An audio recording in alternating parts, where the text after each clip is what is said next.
Hi guys, MrRoflWaffles here. I've seen so many people get to the end game in Suicide Squad, but then they go about it in completely the wrong way, and they waste loads of time for no reason. Or they just get confused because there are so many terms that the game throws at you once you beat the campaign, and understanding what all those things are and how they connect together can be pretty overwhelming. So in this video, I'm going to clear up all the questions you could possibly have about the end game, and I'm going to tell you the best ways to approach it to make sure that you don't waste any precious time. If that sounds good to you, then consider subscribing for more Suicide Squad videos from me in the future, and we'll get started. So the first thing to address is, when does endgame actually begin? Well, the first 5 chapters of the game, and you can see the chapters if you go to the chapter select on the main menu, those are all focused on taking down the Justice League, right? And the last one that you take down is Superman. Once you take down Superman, you'll get onto chapter 6, where you have to return to the Hall of Justice, you get a couple quests, and then eventually you end up traveling back to Earth 2 to fight Brainiac. And it's only once you've defeated Brainiac that first time that the end game is going to properly open up to you. So I would say there's really very little point in thinking about farming or trying to really power level your characters and stuff like that before you take Brainiac out, because by taking him down, you're going to open the door to so much extra stuff that you can get as you go through those endgame activities. And I think it's also a good idea to save some of your side quests for endgame as well, just because we are eventually going to end up doing the same few activities over and over to grind and farm stuff out. And so it's actually quite nice having some of those side quests left and available for you to do, just to mix things up a little bit. And a lot of the rewards that they give you, which I've talked about in a separate video, linked on the screen right now and in the description down below, are only really needed once you start getting into some of the later endgame content. So you do not need to stress about that at the beginning. So once you take down Brainiac, the game is going to say story completed, and the credits are going to start rolling. Once you skip the credits, you'll get a little Batman eulogy, and the game will then throw a load of information at you. It's going to talk about continuing the fight against Brainiac. It's going to talk about all this new stuff to do with mastery and Finite Crisis and new missions and all sorts of confusing stuff. So let's walk through those things one by one now. And then once we've got all of our kind of terms defined, I'll then tell you the best way to approach all this stuff to maximize your XP and make sure that you're getting as deep into endgame as fast as possible. First off, let's talk about Metropolis invasion levels. These are difficulty levels, not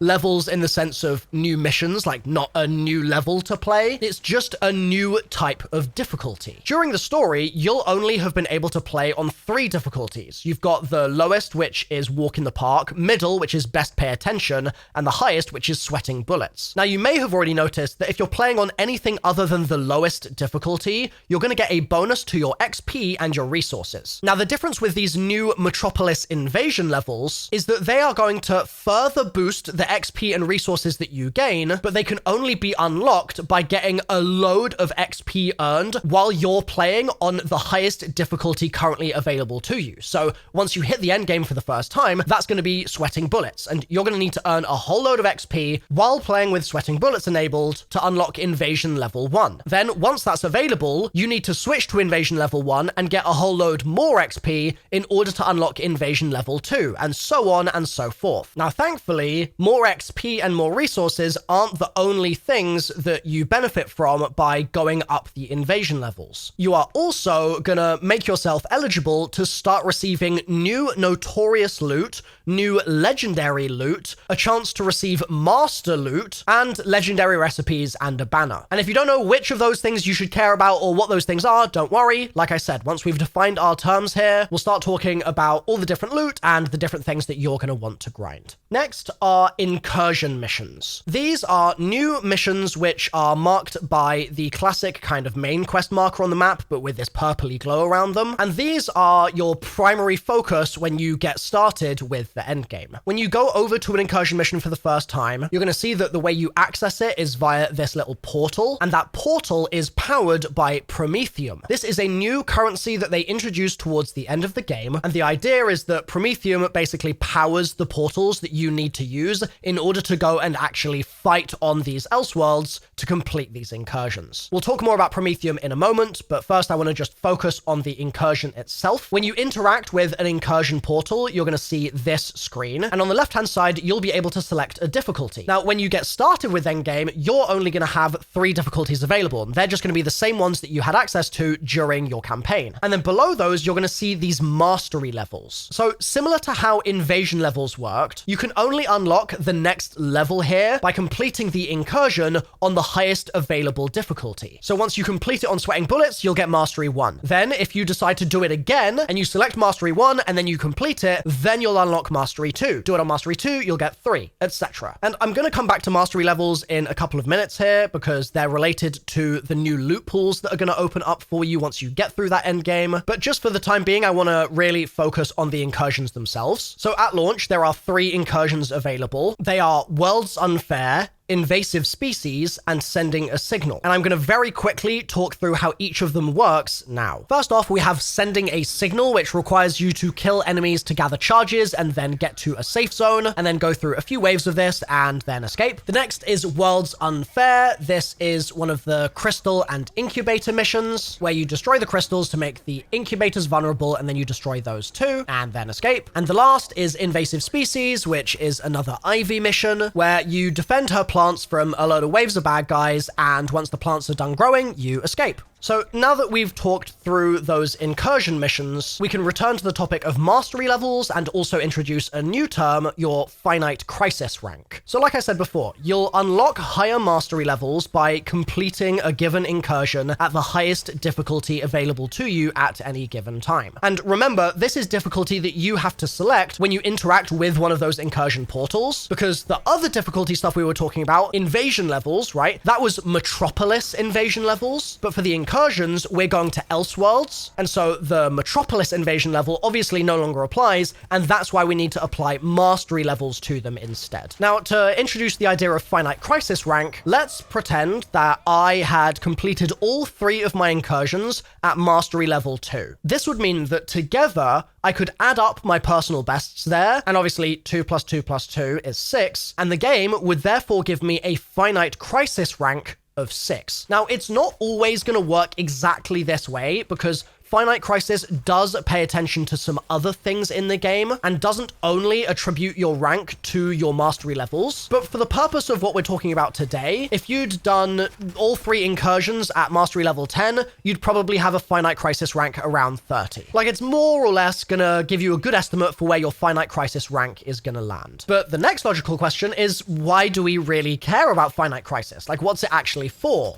And the simple answer is that as you progress your Finite Crisis rank, new pools of endgame Infamy loot are going to become available. And this is the same thing that we saw on the mastery levels when we were selecting our difficulty in the incursion start screen. It's all connected together. So mastery levels and the Finite Crisis rank, they're sort of representations of the same thing. So when you're first starting your incursions and you've only completed them at like mastery 1, you're going to have access to Bane's Rage. This is tier 1 of the Bane Infamy set. And then once you work through those mastery levels on those incursions and you get to mastery 10 plus, that's going to open you up to tier 2 of Bane's set. It's called Bane's Wrath. And finally, at Finite Crisis rank 60 plus, which is going to be equivalent to mastery level 20 and above completions of those incursions, that's then going to give you access to the 3rd set, which is Bane's Fury. So it's chasing the higher tier Bane Infamy set items that is your motivation to try and get as high a Finite Crisis rank as possible. But that's not the only kind of loot that you're going to have the chance to get at endgame, because remember, we talked before about how higher invasion levels in Metropolis give you access to new Notorious items. And new Notorious items are also in the loot pool at any mastery level. So as long as you're playing an incursion at mastery 1 or higher, you'll also have access to a whole bunch of Notorious items in the incursion loot pool. Now at this point, you probably have 3 questions. Number 1, what's so special about Notorious items? Number 2, is it actually worth grinding to get all those high tier Bane Infamy items? And number 3, why, Milo, are you saying that you get all this stuff at endgame when I was already getting Infamy items or Notorious items earlier in my playthrough? Like, I got some of those during the campaign, so what's the deal? And I think that's a totally valid thing to be confused about, because I don't think the game does a very good job of explaining that particular point. But I've spoken to the devs, and basically, earlier in the game, there is a chance chance for you to get some of those items, but the loot pool is restricted. So you aren't going to be able to get one of every single type of Notorious item, for example, if you're on chapter 3 of the game, like halfway through. But once you get to invasion level 5 when you're playing in Metropolis and you start doing incursions on masteries 1 to 30 plus, that's when the rest of the Notorious loot pool is going to open up to you. And this is really, really important because the way the gear works in this game and the way you're going to be grinding towards those builds that you're trying to construct is actually very different to what you might see in other looter shooters. So often in other looter shooters, you might be grinding for a certain weapon, right? And let's say it's a weapon that doesn't have any attributes on it, just for the purpose of my example here. Let's just say it's a plain old weapon and you get one of the weapons and its base damage is 1,000. And you're like, cool. And then you keep grinding and you get another version of the weapon. Maybe the weapon itself is a different level in some way, or maybe it's just a different role. And that version of the weapon, which is the exact same name, it's the exact same thing, it just has a base damage instead of 1,050. And so you're like, oh, hell yeah. And then you grind a bit more and you get one that's really lucky and it has 1,100 base damage. And you're like, oh my God, I got like one of the best rolls I could for this gun. Or the other looter shooters might not give you those good gun rolls until your character is at max level, because the gun level that drops is linked to the character level that you're currently at. But in Suicide Squad, the gear system works completely differently, and therefore you need to treat endgame completely differently as well. You see, you can get weapons that are legendary, for example,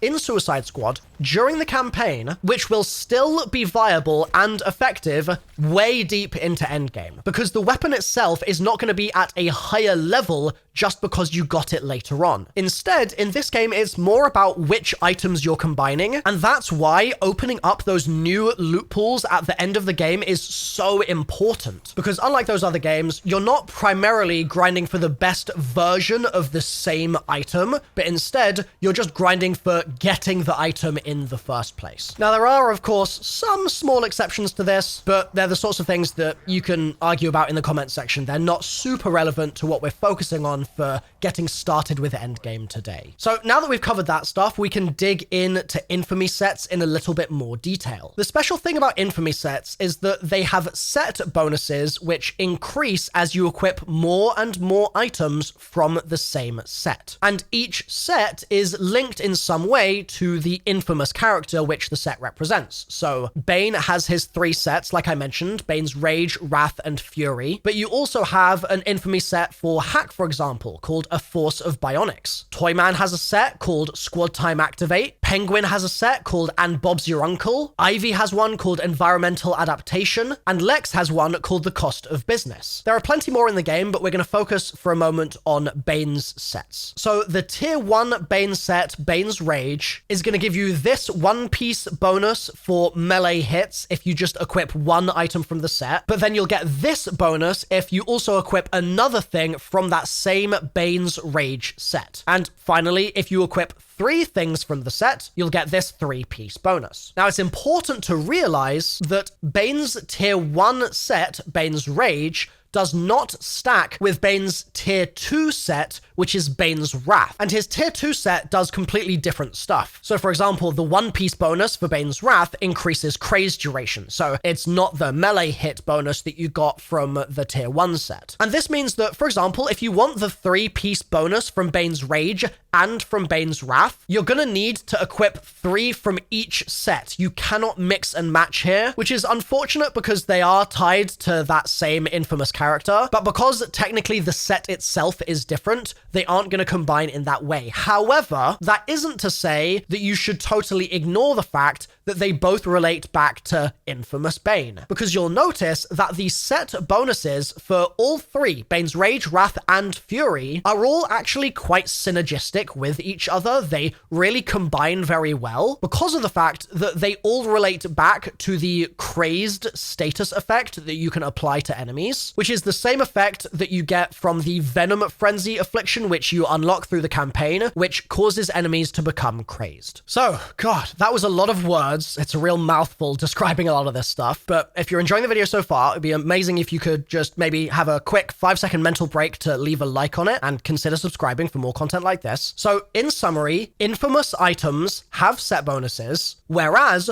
notorious items do not have set bonuses, but they still do have a unique bonus attached based on the Notorious character that they relate to. So, for example, there are 3 variations of Black Mask's Bulletstorm. They're all firearms. One is a heavy weapon, one is a pistol, and another is a sniper rifle. And all Black Mask's Bulletstorm weapons have the special kind of effect that they can apply Black Mask's mark, which can essentially be triggered to cause nearby enemies to get burned. But unlike Infamy weapons, there's no bonus for having 2 Black Mask's Bulletstorms equipped at a given time or anything like that. They simply just have the effect tied to the Black Mask Bulletstorm. Now, you can get other Black Mask effects. So, for example, there's also a Notorious Black Mask grenade called the Black Mask's Target Priority, and that has a different Notorious effect on it. Instead of applying the Black Mask's mark, this one causes enemies hit by the grenade to be launched in slow motion. And you might think, okay, I understand it. Infamy sets, set bonuses, Notorious items, just a single bonus and that's that. But then the game throws the idea of villain synergies at you, and you're like, oh my god, even more to learn. So villain synergies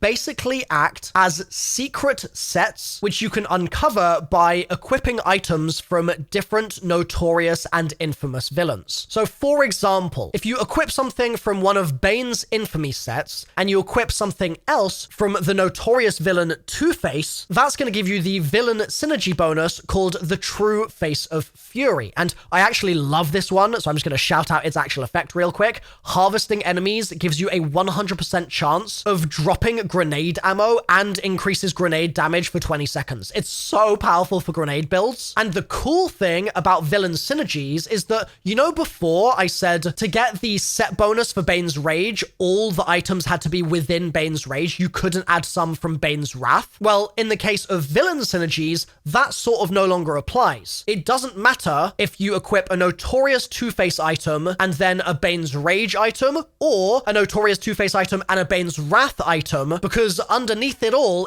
relates back to the infamous villain Bane. And the combo that's created here is the infamous villain Bane and the Notorious villain Two-Face. So you're still going to get the bonus. Another example of a villain synergy is Bane and Hugo Strange, which gives you Rage itself, which gives you a damage boost when you craze enemies. And Bane and Black Mask synergize to give you the terror behind the mask, which means your crazed enemies do more damage and you do more damage when they're alive. Obviously, as more weapons are added to the game, as its life progresses, there are going to be more synergies that get discovered, so keep an eye out on my channel for videos that I post about this stuff. And if you find any combos that you especially love, please feel free to share them down in the comments section. So I mentioned at the start of the video that I'd give you some direction for the best way to approach the end game, because I see a lot of people doing it wrong, and we are going to get there, but first I just need to rattle off 1 or 2 other new things that become available to you once the end game begins. First of all, you're going to get new support squad missions, and some of these are much more important than others because they're going to unlock new ways for you to modify and interact with your items in order to tweak them to make them perfect for the builds that you're creating. So let's begin with Toyman as an example. Toyman is going to give you access to augments, totes, and finally, Toyman's last support mission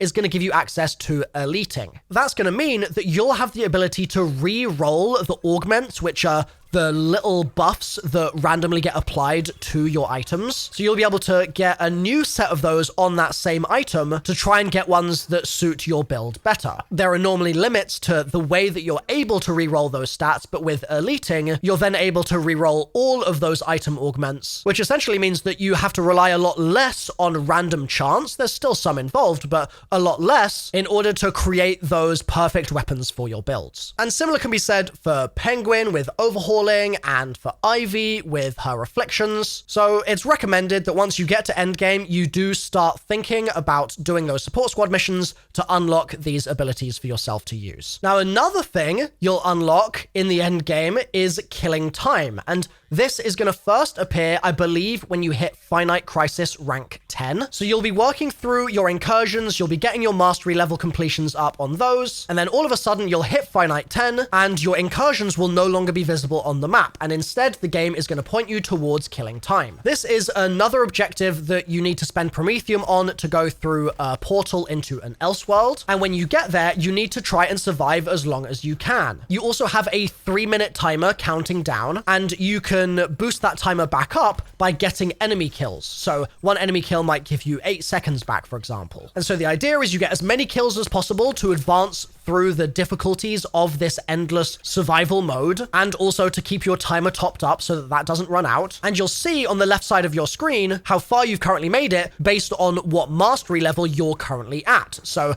obviously you'll start at the very beginning at mastery 1, and then you'll get a bunch of kills and the game will get a bit harder. You'll get a bunch more kills, it will get a bit harder still. And depending on how far into those difficulties you get, you'll be rewarded with different loot and gear at the end of your session. But you'll only get that loot if you successfully leave via a portal in the map. If you die, you won't get any of the loot. So if you leave and you've successfully made it past mastery level 10, you're going to guarantee yourself an item drop. If you get past level 20, you're going to get a new item drop, etc., etc. And for the individual masteries, like 23 to 24 to 25, the more you get through those, the more resources the game is going to give you as well. So I mentioned that once killing time comes up, the game forces you to do that before you can do incursions again. Once you've successfully completed a killing time, it's then going to allow you to go back to your incursions and you can keep working through them. But then once your Finite Crisis rank starts getting higher, the game is going to introduce you to hardcore killing time, which is the same as killing time, except that if you die or if one of your squad members dies, your game ends. That's it. There are no revives. It's single death, and as soon as someone is dead,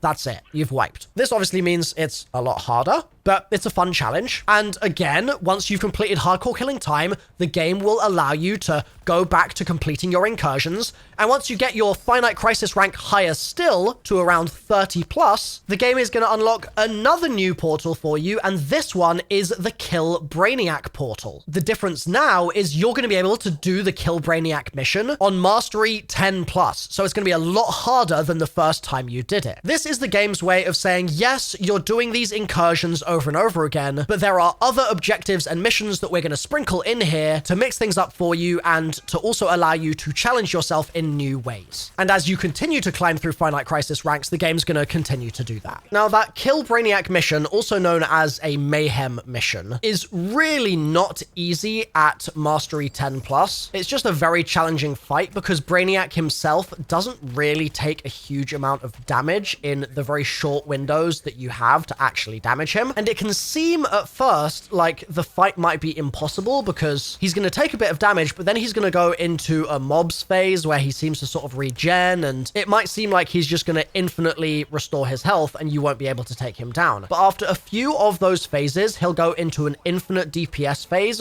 where you can just continuously do boss DPS. So don't worry too much. It's still going to take you a long time, but the reward for your efforts will also be a significant loot pool once you finish the mission. So in order to make sure that you're being efficient here, I would say that you should really bring in a sniper, or certainly something that you can hit targets at long range with very precisely, and be patient. Maybe watch a YouTube video while you do it or something and work on taking him down. Now, throughout all this, you may have noticed there is a new currency called Promethium. I mentioned it earlier in the video and I said we would come back to it. The symbol for Promethium looks like this, and you need to pay Promethium to open up portals into Elseworlds, which means that there's a chance that at some point in your game, you run out of Promethium and you need to get some more before you can continue to grind your incursions and do your endgame activities. Now, there are a handful of ways to gather Promethium, but so that I can kill two birds with one stone here, we're going to quickly talk about patrol missions, which are available as part of the endgame experience. These are missions that will look like this. For example, on your map, this little smash and grab here, there are going to be a handful of them sprinkled throughout Metropolis, and these will basically be infinite throughout your time in endgame. You're going to be able to just keep doing these missions to farm resources if you need to, including farming Promethium. And so if you're doing those and you're trying to farm for resources, remember,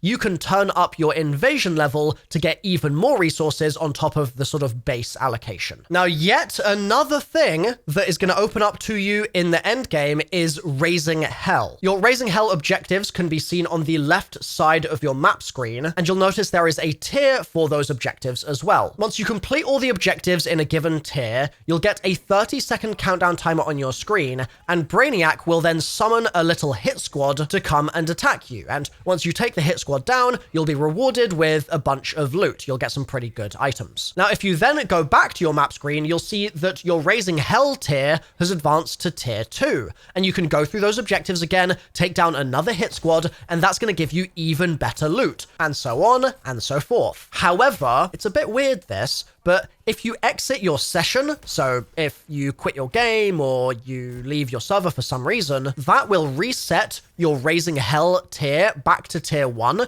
but you'll keep progress on whatever challenges you had. So if you had to destroy 2 enemy rooftop emplacements for a tier 4 objective, for example, and you'd already destroyed 1 out of 2, and then you leave your session and you join back, you'll still have 1 out of 2 roof emplacements destroyed, but the tier will be on tier 1. So with all of that covered, again, take a 2-second mental break here. We're going to start talking about the best way to approach the end game and things that you're going to want to avoid.